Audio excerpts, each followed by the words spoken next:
Olá Brasil, oi mundo, tudo bem com vocês? Espero que sim. No vídeo de hoje, como prometido anteriormente, eu venho trazer para vocês algumas informações sobre um roteiro para Buenos Aires, que você pode fazer em 3, 4, até mesmo 5 dias para aproveitar o que o melhor da capital argentina tem a oferecer. Então, roda a vinheta e vem comigo conferir mais esse roteiro.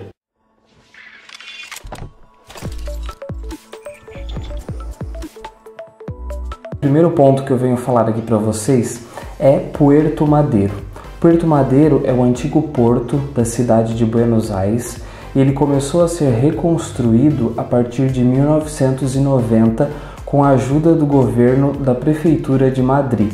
Foram investidos mais de $1 bilhão de dinheiro público na reconstrução desse local.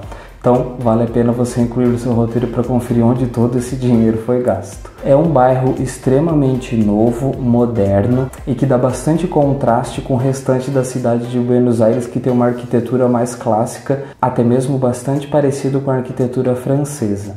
O bairro tem inúmeros restaurantes, então vale muito você ir de dia e também durante a noite para curtir um pouquinho o clima local. Lá localizam-se os maiores arranha-céus da Argentina, são prédios realmente gigantes. Outra coisa interessante de Puerto Madero são os nomes das ruas. Todas as ruas têm nomes de mulheres que foram bastante importantes para a história da Argentina. O outro ponto é a Catedral Metropolitana de Buenos Aires. Ela começou a ser construída em 1692 e é um dos ícones da arquitetura religiosa da cidade. Ela fica localizada na Praça de Maio, muito próximo à Casa Rosada. Ela tem uma arquitetura bastante bonita, é um local bem interessante de você conhecer e é a catedral do atual Papa. O Papa Francisco é argentino, então ele foi por muito tempo o arcebispo daquela catedral. O próximo item que eu destaco aqui para vocês é a Casa Rosada. Provavelmente é o ícone da capital argentina e até do próprio país. A Casa Rosada ela é sede da presidência da Argentina nos dias atuais e também fica na Praça de Maio, como eu mencionei anteriormente, junto à catedral, ficam próximas as duas. Ela tem uma arquitetura bastante bonita, também chama bastante atenção pelo tom realmente de rosa que fica em suas paredes externas. Uma dica interessante é não vá nela à noite. À noite a iluminação dela é um rosa extremamente forte, o que ao meu ver não vale muito a pena e desconfigura um pouquinho o monumento. Durante o dia ele é muito mais bonito e sempre é uma praça bastante movimentada, já que é uma das mais importantes da capital argentina. Outro ponto interessante são as Galerias Pacífico. Galerias Pacífico é um prédio que inicialmente foi construído para ser uma loja em específico. Posteriormente, uma parte de um museu comprou ele, então ele ficou meio loja, meio museu, e hoje ele é um pouco dos dois. Não funciona mais museu, funcionam apenas algumas lojas, por isso o nome Galeria, funcionam algumas lojas lá dentro, é um shopping, nada mais do que um shopping. A arquitetura, como eu mencionei aí nos outros pontos, também é algo que chama bastante atenção. O teto tem bastante adornos e, em especial nas épocas de final de ano, a decoração é muito bonita. Os preços das lojas de lá são bastante elevados, porque são lojas de marca. Tem Levi's, tem Lacoste, tem Swarovski. Então são lojas que já aplicam um preço bastante elevado. Então, se você quer fazer compras, fuja de lá. Vá apenas para conhecer o local e se aventurar um pouquinho pela galeria. Outro ponto bastante interessante é a Avenida 9 de Julho. A Avenida 9 de Julho teve sua construção iniciada em 1912, ela que abriga o Obelisco, outro símbolo da capital argentina. Essa avenida é eleita a mais larga do mundo. Ela é bastante arborizada, em todo o seu trajeto existem alguns parques no meio, então ela é bastante bacana para você dar um passeio, conhecer um pouquinho dessa região, já que muita coisa acontece em volta. Ela faz divisa com outras avenidas acabam cruzando ela, como a Avenida Corrientes, que é onde ficam os teatros da cidade de Buenos Aires, também outro ponto bastante interessante para você conhecer. E a Avenida 9 de Julho merece um destaque especial. Outro ponto bastante interessante para você acrescentar no seu roteiro é o bairro da Recoleta. Ele vai muito além do cemitério da Recoleta, que é o próximo ponto que eu vou falar. O bairro em si é extremamente charmoso e um dos lugares mais caros hoje em dia, habitacionalmente falando, de Buenos Aires. Os imóveis que lá se encontram são bastante elevados, até mesmo pela natureza do bairro. Ele é um bairro bastante clássico e bastante chique na cidade de Buenos Aires. Não deixe de conferir a Avenida Alvear. A Avenida Alvear é uma das mais bonitas da cidade, segundo a minha opinião. Ela cruza desde a Avenida 9 de Julho, como mencionei anteriormente, e vai até uma praça que fica em frente ao cemitério da Recoleta. Não deixe de conferir. O cemitério é um show à parte, o cemitério da Recoleta. Ele é muito bonito, extremamente visitado. Ele é bem estilo aqueles cemitérios europeus, onde tem várias estátuas, muito adorno nos túmulos. E lá também está Evita Peron.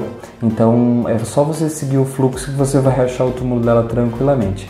É um passeio bem interessante. A gente não tem muito essa cultura aqui de visitar cemitérios no Brasil, mas em outros países isso é bastante comum. Inclusive na Europa eles fazem muitos piqueniques nos cemitérios, o que é bastante interessante. Mas não deixe jamais de conferir em sua viagem a Buenos Aires o cemitério da Recoleta. Ele é muito bonito. Outro ponto interessante é o bairro do Caminito.